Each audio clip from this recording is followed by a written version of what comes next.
ಬಾಗಲೋಡಿ ದೇವರಾಯ ಅವರು 1927 ದಕ್ಷಿಣ ಕನ್ನಡ ಜಿಲ್ಲೆಯ ಬಾಗಲೋಡಿಯವರು. ಮಂಗಳೂರಿನ ಸರ್ಕಾರಿ ಕಾಲೇಜಿನಲ್ಲಿ ಇಂಗ್ಲಿಷ್ ಪ್ರಾಧ್ಯಾಪಕರಾಗಿದ್ದರು. ಆ ಕಾಲಕ್ಕೆ ಐ.ಎ.ಎಸ್. ಪರೀಕ್ಷೆಯಲ್ಲಿ ತೇರ್ಗಡೆ ಹೊಂದಿ ವಿದೇಶಿ ಸೇವೆಗೆ ಆಯ್ಕೆಯಾದರು.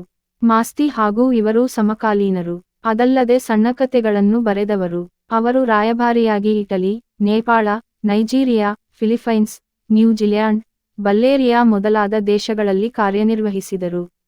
ಅವರ ಕಥಾಸಂಗ್ರಹಗಳೆಂದರೆ ಹುಚ್ಚು ಮುನಸೀಫ ಮತ್ತು ಇತರ ಕಥೆಗಳು, ಆರಾಧನಾ, ರುದ್ರಪ್ಪನ ರೌದ್ರ ಮತ್ತು ಇತರ ಕಥೆಗಳು. ಬಾಗಲೋಡಿ ದೇವರಾಯ ಅವರು ಒಟ್ಟು 26 ಕಥೆಗಳನ್ನು ಬರೆದಿದ್ದಾರೆ. ಇವರು 1985 ರಲ್ಲಿ ನಿಧನರಾದರು. Bagalodi Devarai, 1927, hails from Bagalodi in Dakshina Kannada district.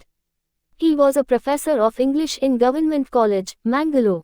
At that time IAS passed the exam and got selected for foreign service. Masti and he are also contemporaries. Apart from that, he wrote short stories.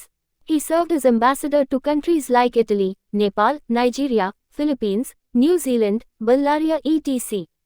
His collections of stories include Chuchu Munasifa and other stories, Aradhana, Rudrappa's Rodra and other stories. Bagalodi Devarai wrote a total of 26 stories.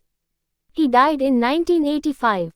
बागलोदी Devaraya 1927 दक्षिण कन्नड़ जिले के बागलोदी के रहने वाले थे।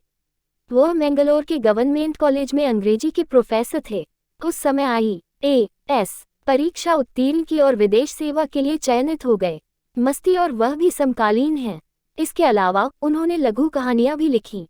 उन्होंने Italy, Nepal, Nigeria, Philippines, New Zealand, Bulgaria आदि देशों में राजदूत के रूप में कार्य किया। उनके कहानियों के संग्रह में हुच्चू मुनासिफा और अन्य कहानियां, आराधना, रुद्रप्पा की रौद्र और अन्य कहानियां शामिल हैं।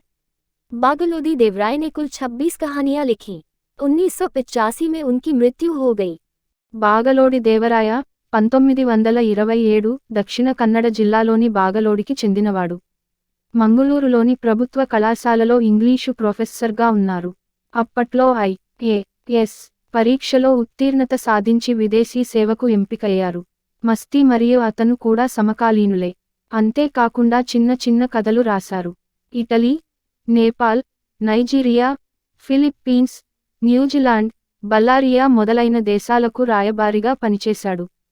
అతని కథల సంకలనాల్లో చుచ్చు మునసీఫా మరియు ఇతర కథలు, ఆరాధన, రుద్రప్ప రౌద్ర మరియు ఇతర కథలు. బాగలోడి దేవరాయలు మొత్తం 26 కథలు రాశారు. అతను 1985లో మరణించాడు.